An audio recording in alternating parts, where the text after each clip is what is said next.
Hello everybody, welcome to the channel. Thank you for joining me guys. Let's take some of your questions. Let's do the reading. एक king of once से related question आया है. आपने पूछा है कि जो वो जजमेंट का कार्ड फहमान की रीडिंग में किंग ऑफ वॉन्स से क्लैरिफाई हुआ है, इसका क्या मतलब हुआ है. इंट्यूटिवली बताइए. एक्चुअली इंट्यूशन तक जाने की हमें जरूरत ही नहीं है क्योंकि वहां पे जो स्टोरी है कार्ड्स पे ना हमें बहुत क्लियरली पता चल रहा है. सुम्बुल भी एक किंग ऑफ वॉन्स के बारे में सोच रही है, उधर नहीं फोकस कर रही है, किंग ऑफ वॉन्स के बारे में फोकस कर रही है और किंग ऑफ वॉन्स से रिलेटेड वो सेल्फ फॉरगिवनेस भी करना चाहती है. बहुत सिंपल सी बात है कि सुम्बुल के पिताजी के साथ जो भी हुआ उसके लिए वो अपने आप को ब्लेम कर रही है और मे बी फहमान जो उसको रीच आउट करने की अगर कोशिश कर भी रहा होगा तो वो उसमें इंटरेस्टेड नहीं है, वो अपने फादर की तरफ फोकस है and she is also blaming her self for what ever happened with the father. Okay, तो वहां पे सुम्बुल तो अपने किंग ऑफ वॉन्स की तरफ फोकस है ही. प्लस हम जब फहमान की वीकली गाइडेंस हमने किया वहां पे भी हमने देखा कि फहमान भी एक कुछ जजमेंट की तरफ बढ़ता हुआ उस जजमेंट की तरफ बढ़ती हुई उसकी एनर्जी है. प्लस वो भी हमने कुछ क्लैरिफाई किया था तो किंग ऑफ वॉन्स आया था जजमेंट का. या that is what your question is कि जजमेंट से क्लैरिफाई हो रहा है किंग ऑफ वॉन्स. तो इसका मतलब अब देखिए एक तरह का ट्रायंगल जो है जो कि काफी दिन से चल रहा है, सुम्बुल, उसके पिताजी का और फहमान का. तो सुम्बुल अपने पिताजी की तरफ फोकस है, उसके पिता के साथ जो भी हुआ उसके लिए वो अपने आप को ब्लेम कर रही है. प्लस फहमान ने भी शायद उसके पिताजी के बारे में ही इंटरव्यू में बोला है जिसके कारण ये सारा रकस क्रिएट हुआ है. एंड तो अब ऑब्वियसली क्योंकि ये सारा जो एक बड़ा सा it has snowballed into a storm, एक तरह का स्टॉर्म आ गया था ना उसके इंटरव्यू के बाद. तो अब वो ये सारी चीजों में जजमेंट, वो एक जजमेंट की एनर्जी में है. जजमेंट का card is the second last card of the tarot. तो ये जो सुम्बुल के साथ जो सब चीज ये सुम्बुल के साथ जो ये फेज चल रहा है ना, कॉन्फ्लिक्ट वाला phase, specially after he said something about her father, ये वाला फेज जो चल रहा है, तो इसमें जो कॉन्फ्लिक्ट चल रहा है, सोशल मीडिया में कुछ चल रहा है, कुछ एक पैसिव एग्रेशन चल रहा है दोनों में, तो ये सारा जो फेज उनका है और ये जो भी मैंने कि इस तरह की सिचुएशन जो बन गई है और इम्पॉर्टेंटली उनके रिलेशनशिप भी जहां पे अभी पहुंच गया है. ओके, तो वो बेसिकली एक लंबा पड़ाव तय करके वो जजमेंट की तरफ पहुंच गया है. और जजमेंट के बाद तो बस एक ही कार्ड आता है, वर्ल्ड का कार्ड आता है, जहां पे थिंग्स कम फुल सर्कल. और ये जो एक फेज काफी दिनों से ऊपर नीचे चल रहा था, going through all it's ups and downs and everything, is eventually moving towards the somewhat completion. ठीक है, तो बहुत सिंपल सी बात है कि फहमान भी उसके पिताजी के बारे में ही सोच रहा है और बंदी तो अपने पिताजी के बारे में सोच ही रही है. तो this is what it is happening क्योंकि उसको लग रहा, ऑब्वियसली फहमान जो है वो ये जजमेंट फेज में है. And what is judgement phase? Judgement phase यही है कि आप उस पड़ाव पे आ गए हैं जहां पे you are looking back and seeing क्या खोया, क्या पाया, क्या मैंने किया, क्या ये सही था, नहीं था, इस चीज में मुझे पढ़ के क्या मुझे पढ़ना चाहिए था, क्या मुझे नहीं पढ़ना चाहिए था, मेरी लिमिटेशंस क्या है, मेरी बाउंड्रीज क्या है, क्या मुझे उसे करेक्ट करना चाहिए, नहीं करना चाहिए. तो इन तरह की सारी चीज ये सारी चीजें वो कर रहा है. एंड ऑब्वियसली जब वो किसी चीज, बेसिकली जो मैं बोलती हूँ ना चिंतन मनन करना, वो बेसिकली चिंतन मनन के स्टेज में है. और जब आप चिंतन मनन करते हैं तो आप you cannot be like you reflecting on your life also and at the same time partying also. इधर यू पार्टी और you reflect on your life. जैसे कि ये जो रिफ्लेक्ट कर रहा है क्योंकि ये जजमेंट का कार्ड है, मेजर आर्काना का बहुत ही सीरियस पड़ाव है वो, तो अपने लाइफ या इस सिचुएशन में रिलेशनशिप के बहुत ही सीरियस मोड़ पे है जहां पे वो रियली कंसिडर कर रहा है कि क्या मैंने जो भी इस सिचुएशन में किया है, इस रिलेशनशिप के लिए किया है, क्या ये सही है करना, क्या मुझे करना चाहिए, क्या मेरे कुछ लिमिटेशंस हैं, क्योंकि उसने भी तो देखा ना सुम्बुल का रिएक्शन क्या था. तो वो ये सारी चीजों पे ना प्रॉस एंड कॉन्स कर रहा है और he is just churning everything. Because 20th card है जजमेंट का. He has come a long way. एक नंबर की सीढ़ी से स्टार्ट होते हुए 1 2 3 4 5 6 करते करते ये रिलेशनशिप में उसने हर चीज देखा, उतार चढ़ाव देखा, डेथ भी रिलेशनशिप का देखा, रीबर्थ भी शायद करने की कोशिश की या चाहता है रीबर्थ करना, हर्मिट फेज में भी गया. कुछ बहुत अच्छे दिन भी देखे होंगे जब आप लोग उसके फैन बने होंगे रिलेशनशिप में. तो बहुत चीज करते करते वो फाइनली इस स्टेज पे आया है ना, जहां पे वो लास्ट पड़ाव पे है और जजमेंट फेज पे है बेसिकली. और वो चाहता है कि शायद वो अंदर से काफी ट्राई कर करके थक गया है, अपनी तरफ से हेल्प करके थक गया है, और अब वो खुद उसे ऐसा लग रहा है ना कि बोलते हैं ना कि कभी कभी कुछ चीजें बेमानी हो जाती हैं जब आप किसी का बहुत हेल्प करो और फिर आप ही पे हर चीज आ जाए. ओके, तो वो अपनी पोजिशनिंग खोज रहा है इन सारी चीजों में कि क्या मैंने अपने आप को पोजीशन जो किया है इस पूरे ट्रायंगल में, क्या ये सही भी है, क्या मुझे अब उस पर इतना हक दिखाना ही चाहिए. क्योंकि क्या है कि वो तो अब बिल्कुल she is not into it, मानी कि वो उसने बिल्कुल क्या बोले, what has she done, she is not responding to him, right. She is more like blaming herself कि उसके कारण उसके पिताजी पे उंगली उठी. तो सुंबुल का तो स्टेटस अभी ये है, and she is in resentment mode also. Fahmaan के बारे में काफी उसने सोचा और फाइनली शायद उसने यही डिसाइड किया था कि ठीक है, मुझे अभी इन सारी चीजों में ध्यान नहीं लगाना है, मुझे अपने करियर पे फोकस करना है. एंड प्लस एक रिसेंटमेंट जो कि उसके पिताजी को उसने बोला है वो तो है ही. तो इन सारी चीजों को लेके सुंबुल का भी जो रिएक्शन है फहमान के लिए, उसको भी लेके Fahmaan is seriously considering some things in his life कि उसका क्या पोजिशनिंग है, क्या उसे करना चाहिए, क्या उसने सुंबुल पे ज्यादा हक जता दिया, क्या उसको अपने आप पे फोकस करना चाहिए. तो ये सारी चीजें ही कर रहा है. जजमेंट एंड स्पेशली जजमेंट के is clarified by king of wands. और क्योंकि किंग ऑफ वॉन्स सुंबुल के रीडिंग में भी आया है, तो और सुंबुल के रीडिंग में हमें क्लियरली पता चला है कि वो उसके फादर हैं.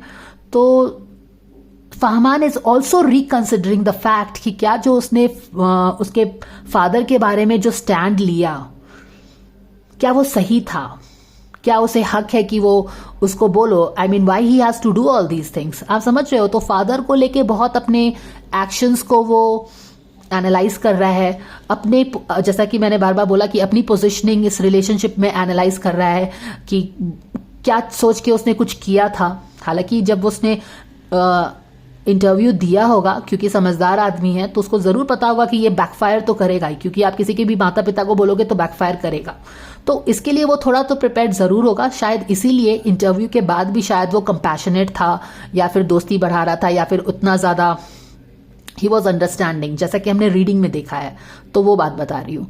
लेकिन अब क्या है कि अब सुंबुल थोड़ा एक्सट्रीम हो गया है शायद उसका नेचर, या फिर she is getting more protective about her father, she is taking stands about her father, and she is totally may be वो हालांकि वो बंदे ने उसी के स्टैंड को क्लियर किया है, राइट. लेकिन अब because she is may be very inconsiderate, या फिर हो सकता है कि फहमान को लग रहा होगा कि अगर वो इस तरह से बिहेव कर रही है, जैसे कि उसको कंप्लीटली उसने अवॉइड कर दिया है, ओके, तो शायद उसको हक ही नहीं था कि वो इस तरह की चीज बोले. आफ्टर ऑल वो बाप बेटी का मैटर है, तो वो क्यों बोले.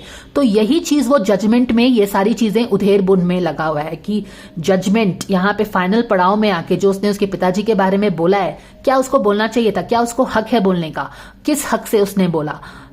ठीक है. तो अब सुंबुल का जो कोल्ड बिहेवियर हो गया ना, तो इसके कारण ये सारी चिंतन मनन कर रहा है.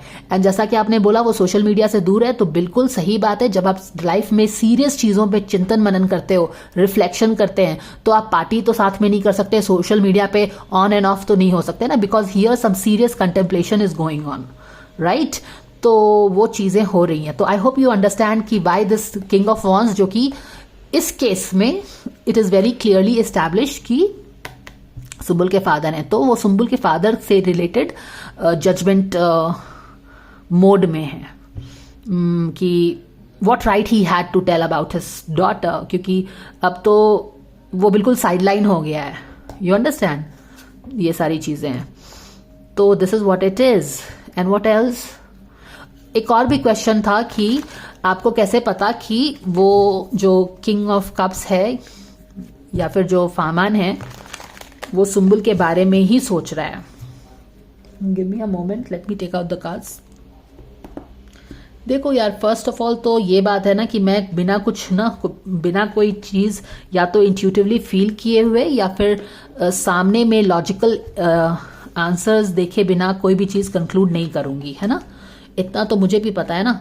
और आप भी ये बात समझो कि मैं, हालांकि मेरे पास अगर प्रूफ होगा तब तो मैं दे ही दूंगी, लेकिन बहुत बार ऐसी चीज़ें होती हैं कि आप इंट्यूटिवली पिक करोगे तो उसका प्रूफ मैं आपको क्या ही दे पाऊंगी। तो इसीलिए मैं ये जो प्रूफ होता है ना, ये सब तरह की चीज़ें नहीं करती हूँ। I always say if it resonates with you take it, if it doesn't resonates with you then leave it. Okay, तो नेवरदलेस ये जो क्वेश्चन आपने पूछा है इसका आंसर बहुत क्लियर आया था। हालांकि वो एडिटिंग में मैंने उसको हटा दिया था क्योंकि मैं क्लियर कट एडिटिंग रखना चाहती थी, इसलिए एक्चुअली मैंने उसका 30 सेकेंड्स का क्लिप भी काट लिया था ताकि आपको प्रूफ दिखा पाऊं, लेकिन वो जो क्लिप था वो करप्ट हो गया। तो या basically it's my spirit guides telling me that you don't have to prove yourself, है ना। क्योंकि हम लोग कितना प्रूफ कर सकते हैं, ऑलरेडी मैं इतना हर चीज एक्सप्लेन करती हूँ। अगर इसके बाद भी अगर प्रूफ देना, if you don't have trust then you would rather not trust. Okay, तो वो चीजें हैं।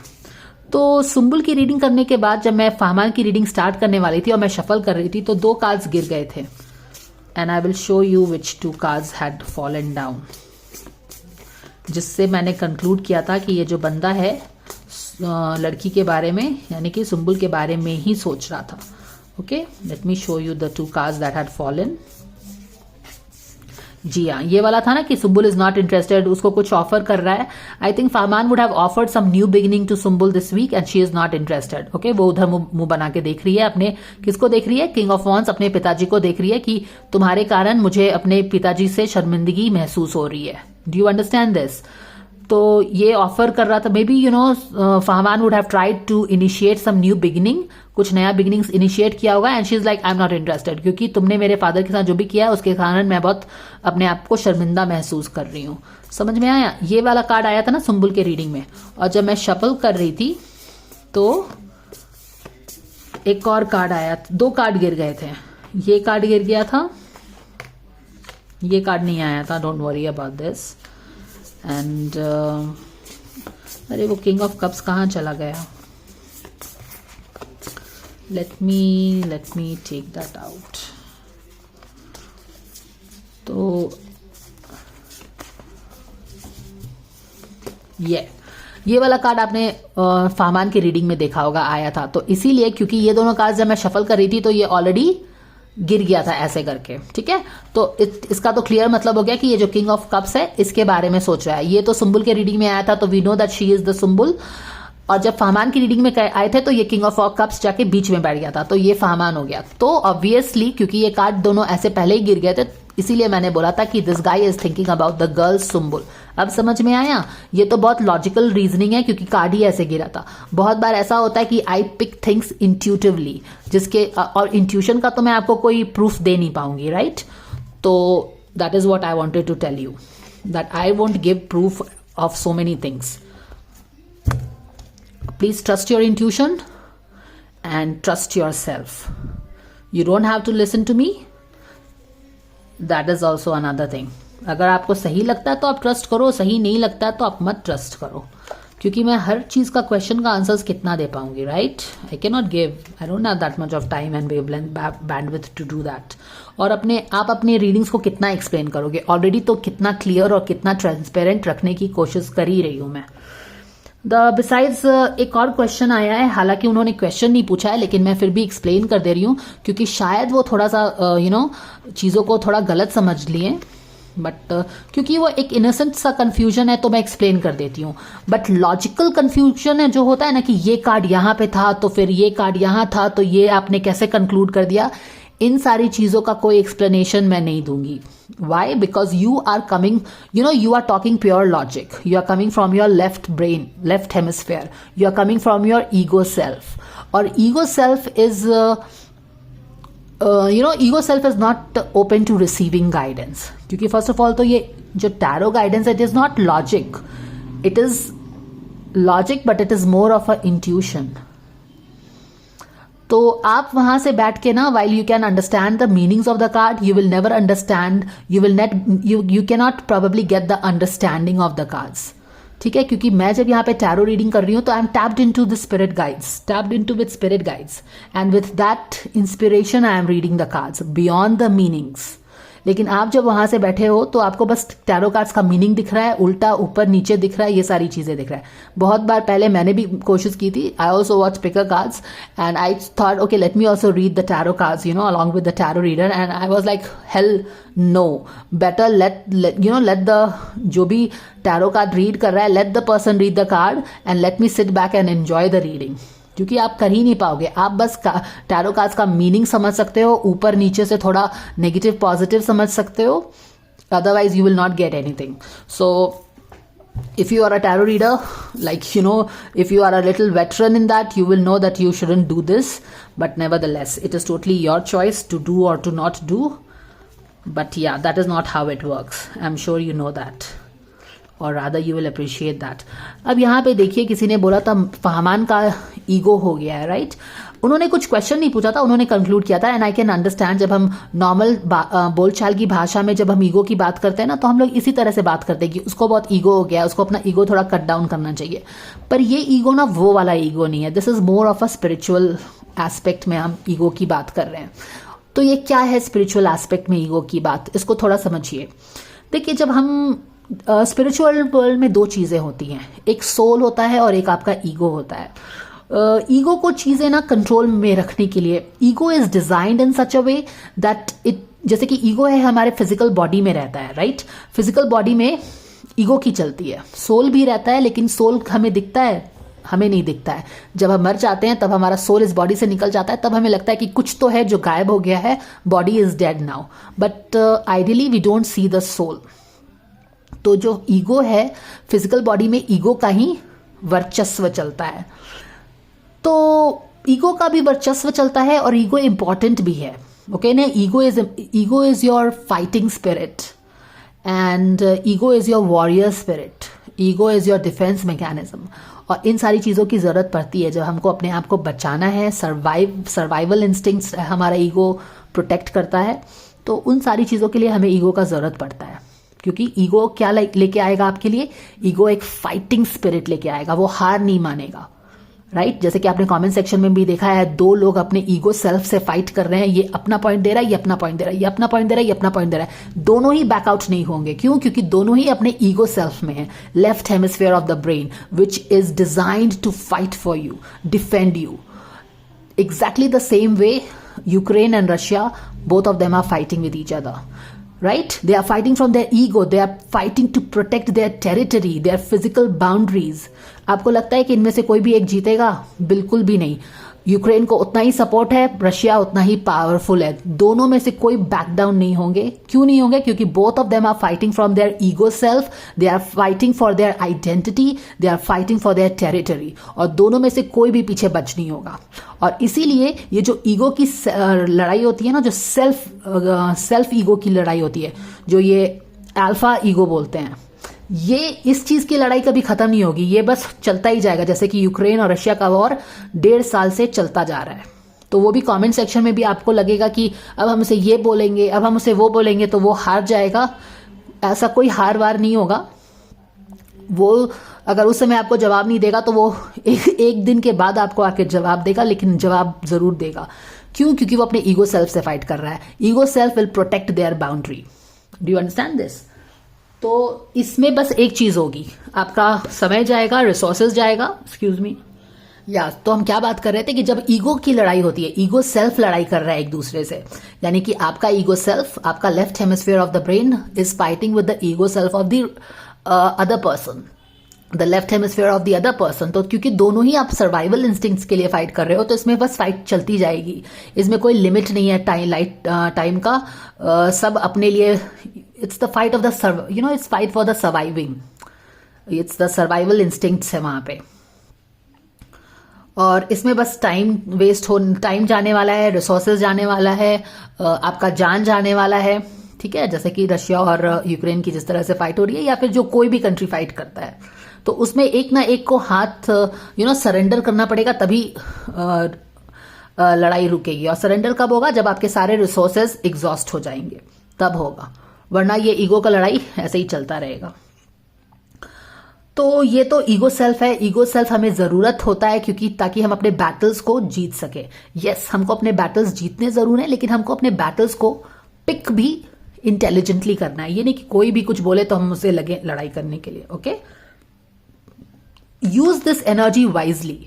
ये जो ईगो सेल्फ है ना, इससे आप अपनी लाइफ को बना भी सकते हो और अपनी लाइफ को बिगाड़ भी सकते हो, क्योंकि बस ईगो में आके आप क्या कर रहे हो, अपना हर समय उसी में वेस्ट कर रहे हो।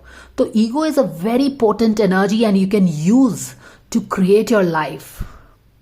That is ego. जब हम सोल में बात करते हैं तो इस तरह से बात कर रहे हैं। ये तो एक एस्पेक्ट हो गया ईगो का, जिस पे मैंने बोल दिया। अब now let's come on to something else. जो ये ईगो है, जब हम सोल क्योंकि हम स्पिरिचुअलिटी में किस चीज की बात करते हैं, हम स्पिरिचुअलिटी में बात करते हैं फ्री विल की। ओके, तो फ्री विल क्या हुआ उस बंदे का, जैसे कि मान लो कि ये कोई है, ये है जो ब्लैक टर्मलिन का स्टोन है, इसका फ्री विल है, ठीक है। अब ये फ्री विल है तो ये अपने लिए कोई भी डिसीजन ले, ये खुद जानता है कि इसके लिए जो वो डिसीजन, एक वाइज सोल जो इसके सामने है, इसको पता चल रह सकता है कि क्योंकि ये बंदा उसी स्टेज से होके आया है, तो यहां से ही यहां आया है, उसको पता है कि यहां पे ना इसको ये करना चाहिए, इसके लिए सही होगा। ये वाइज सोल जानता है। लेकिन ये बेबी सोल है, ये अपने एक्सपीरियंस के थ्रू जा रहा है और उसको नहीं पता है। पर ये वाइज सोल है, क्या करेगा, इसको गाइड करते रहेगा, अरे तुम ठीक से करो, तुम ठीक से करो, टीम कर। पर क्योंकि ये बंदा इस स्टेज पे है, यहाँ पे एलिवेटेड स्टेज पे नहीं है, ना ही ये प्रोसेस से गया है, ये इस चीज को समझ नहीं पा रहा है, ठीक है। और ये क्या है कि क्योंकि इसका अटैचमेंट है इससे, भाई है, बहन है, फ्रेंड है, लवर है, कुछ भी हो सकता है, अटैचमेंट है किसी तरह का, तो ये बार बार इसको बोल रहा है तुम ऐसे मत करो, तुम अपने आप को प्रोटेक्ट करो, गाइडेंस दे रहा है। जो ये गाइडेंस हालांकि इसके अच्छाई के लिए दे रहा है, इसके बेहतरी के लिए दे रहा है, लेकिन ये इसके फ्री विल पे एक इंक्रोचमेंट है। You understand? तो ये वाला ईगो का बात मैं कर रही थी, द स्पिरिचुअल वाला ईगो, जहां पे ये मेल ईगो नहीं है। अगर इसमें मेल अल्फा मेल ईगो रहता ना, तो ये अपने ईगो को, अगर ये अल्फा मेल वाला ईगो रहता ना, तो ये अपने ईगो की बात सुन के इसके पास कभी जाता ही नहीं, इसको हेल्प करने की कोशिश नहीं करता, ये मुंह फुला के बैठ जाता और इसको मजे लेता है इसका, अगर ये बोलचाल वाला 3D वाला ईगो रहता तो। हालांकि ये जो ईगो की मैं बात कर रही थी, ये सोल वाला ईगो, ये वो वाला ईगो है जहां पे आप उसकी अच्छाई ही चाहते हो और उसको आप अच्छा ही करना चाहते हो, लेकिन फिर भी आप उसके फ्री विल पे इंक्रोच कर रहे हो, इवन दो आप उसका अच्छा करना चाह रहे हो, ठीक है। ये भी इंक्रोचमेंट ही है, ये भी ईगो ही है। और इसीलिए इसका गाइडेंस फामान का क्या आया था कि यू कैनॉट फिक्स एनीबॉडी, माने कि तुम किसी को फिक्स करना चाहते हो, ठीक करना चाहते हो, तुमको लगता है कि ये बहुत गलत कर रही है अपने आप से, ये जो तुम्हारे आइडियाज हैं, थॉट्स हैं, नॉलेज है, ये भी तुम्हारा ईगो ही है। And ego is all attachment, identity. क्योंकि तुमको सुंबुल से इतना अटैचमेंट हो गया है, आइडेंटिटी बन गई है तुम्हारी, कि तुम चाहते नहीं हो कि वो अपना अप्स एंड डाउन्स करके अपने लेसन्स को एक्सपीरियंस करके सीखे। Do you understand what I mean? तो इवन दो दिस गाय उसके भलाई के लिए बोल रहा है, पर स्टिल उसको बोलेंगे ईगो में रहना। क्यों? क्योंकि आप उसके फ्री विल को एग्जीक्यूट उसको नहीं करने दे रहे हो। समझ में आ गया ना आपको क्या बता रही हूं?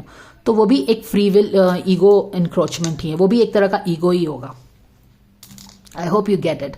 तो यहां पे फाहमान का वो मेल वाला ईगो हर्ट होना वाला नहीं है। ओके, इट इज कि वो उसको करेक्ट करते रहता है। Ideally how it should be कि सुंबुल का फ्री विल है, जो उसको सही लगे अपनी ग्रोथ के हिसाब से वो करे, फिर उसको ऊपर नीचे जो भी होगा उसको वो भोगना पड़ेगा, क्योंकि वो उसके लेसन्स होंगे, वो करेगी, वो उसको लेना पड़ेगा, and all that is fine. तो किसी को किसी काम से टोकना, अपने आप को सोचना कि अरे मैं तो उसका भला चाह रहा हूं एंड वो गलती कर रही है, ये सब ईगो ही में आएगा। Okay, not a very that fighting ego, male wala ego, but it still will be part of a ego because it is a part of our identity which has come from the attachment to that soul। क्योंकि आपका attachment इससे इतना ज्यादा हो गया है ना कि आप उसको अपने, जैसे कि होता है ना कि मान लो कि बच्चा अगर गिरता है तो इट्स ऑलमोस्ट लाइक कि माँ बाप उस बच्चे को ना गिरने ही ना दें, एक बस उसका हाथ पकड़ के चलाते रहें। एक छोटा बच्चा जो होता है 10 महीने का, वो गिरता है तभी तो चलना सीखता है ना, कितने बार बच्चा गिरता है।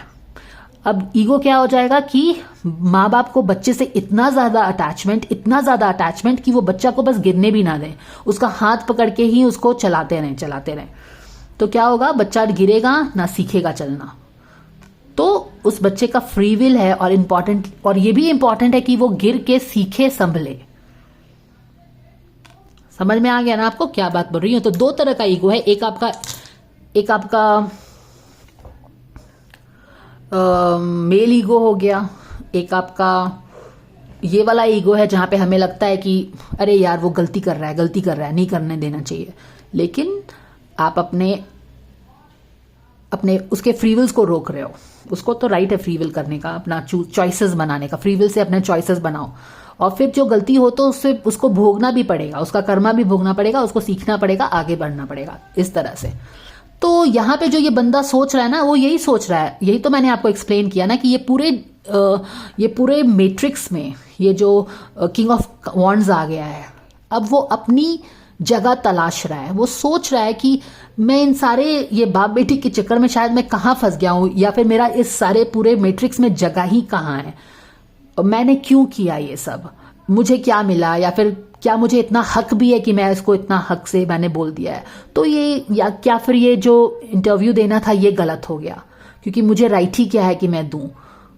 तो ये सारी चीजों पे वो चिंतन मनन कर रहा है। एंड जैसा मैंने बोला, जब आप चिंतन मनन करते हो, जजमेंट फेज में रहते हो, कुछ डिसाइड करना रहता है आपको, you are no more happy with this ढोलमोल चीज, you want some you want to move away from all this that is happening. You want some peace in your life, you want some clarity in your life, क्योंकि यहाँ पे क्या है कि अभी उसके लाइफ में क्लैरिटी है ही नहीं। सुम्बुल क्या करेगी नहीं करेगी उसको कोई क्लैरिटी नहीं है। टैरो गाइडेंस से हमें क्लैरिटी है कि ये सारे कॉन्फ्लिक्टिंग सिचुएशन के बाद एक हायरोफेंट की ब्लेसिंग आने वाली है, एक बेटर अंडरस्टैंडिंग इस रिलेशनशिप में आने वाला है, ब्लेसिंग्स आने वाला है। वो हमको पता है, लेकिन उनको थोड़ी ना पता होगा, वो थोड़े ना टैरो रीडिंग्स देख रहे हैं। तो वो बहुत ही कंफ्यूज्ड है और वो चाहता है कि यार कब तक मैं इसमें फंसा रहूं।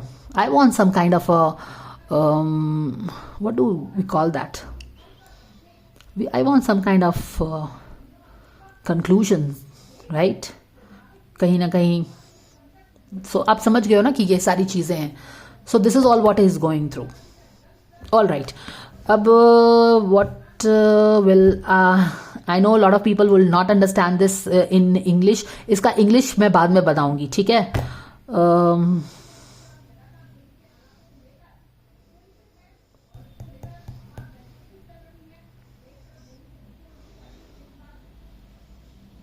इसका इंग्लिश बाद में बनाएंगे गाइज, ओके। अभी बना आई कैन नॉट, मैं आधा घंटा फिर से इंग्लिश में यही सेम चीज नहीं बोल सकती हूँ। ऑल राइट, तो मैं इसको अब डिस्कनेक्ट करूंगी यहीं पे और हम कुछ रीडिंग्स करेंगे फहमान का। आप दो लड़कियों से करना चाहते हो, काफी दिनों से रिक्वेस्ट कर रहे हो। एक है Aditi and another girl is what, Megha Ray, right. So we will check this out, okay. But let me tell you, इतना शक करने से ना कुछ भी नहीं होने वाला है, क्योंकि हमें ऑलरेडी पता है कि क्या है। But nevertheless, let's see if you want. You have been requesting for a long time, so let's check that out in the next video. And इस वीडियो का इंग्लिश रूपांतरण मैं कभी करूंगी बाबा, टाइम मिलेगा तो। Thank you for watching.